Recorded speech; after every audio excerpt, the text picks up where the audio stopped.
Daily మనం ఇంటర్నల్గా problem కాకుండా సెక్షువల్ ప్రాబ్లం కూడా వచ్చే ఛాన్సెస్ ఉంటాయి.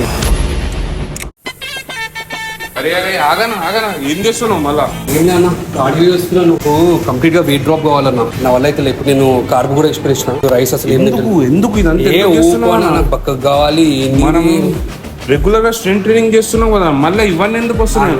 నాకైతే వెయిట్ లాస్ కావాలన్నా. మీకు ఒక ఇప్పటి వరకు కోడ్ చెప్పండి, డిసడ్వాంటేజ్ చెప్తాను తెలుసా నీకు ఒకటి? దేని గురించి? వెయిట్ లాస్ గురించి. ఏంది? ఇప్పుడు ఎక్స్ట్రీమ్గా మనం వెయిట్ లాస్ చేసినా, ఎక్స్ట్రీమ్గా మనం వెయిట్ గెయిన్ చేసినా ఏమైతే హార్మోన్ ఇంబ్యాలెన్స్ అవుతుంది, అవునా? అవును. దానివల్ల మన డైలీ మనం ఇంటర్నల్గా ప్రాబ్లం కాకుండా సెక్షువల్ ప్రాబ్లం కూడా వచ్చే ఛాన్సెస్ ఉంటాయి. ఎవరు చెప్పిందన్నా? చెప్పడం ఏందన్నా, నీకు హార్మోన్స్ అటు ఇటు అయిపోయినప్పుడు ఇంకేంది స్ట్రెంత్ ట్రైనింగ్ లేదు, నీ టెస్టోస్టెరాన్ బూస్ట్ అయితే లేదు, అప్పుడు ఏం చేస్తావు? అనేది ప్రాబ్లం వచ్చినట్టే కదా. ఇది కూడా ఉందా? మరి ఇది తెలియదు ఎవరికి, అది అర్థమవుతుందా? ఇప్పటికన్నా స్ట్రెంత్ ట్రైనింగ్కే ఇంపార్టెన్స్. కార్డియో చేయి వద్దంటే లేను, వెయిట్ డ్రాప్ చేస్తా, వెయిట్ గెయిన్ చేస్తా అని అట్లాంటిది కాకుండా లీన్గా మజిల్ గెయిన్ చేస్తా, మజిల్ మీద కాన్సన్ట్రేట్ చేయన్నా, స్ట్రెంత్ ట్రైనింగ్ మీద కాన్సన్ట్రేట్ చేయి. నీకు ఇది ఇంపార్టెంట్, మనకు అది కాదు. అంటే ఇప్పుడు నేను రన్నింగ్ అవన్నీ ఏం చేయొద్దంటావా? చెయ్యి, కానీ ప్రిఫరెన్స్ ఇచ్చే స్ట్రెంత్ ట్రైనింగ్కి నీ మజిల్ గెయిన్ చేయడం మీద ఇంపార్టెన్స్ ఇవ్వాలి.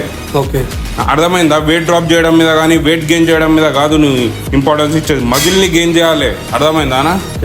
సెక్స్ లైఫ్ చాలా ఇంపార్టెంట్. కానీ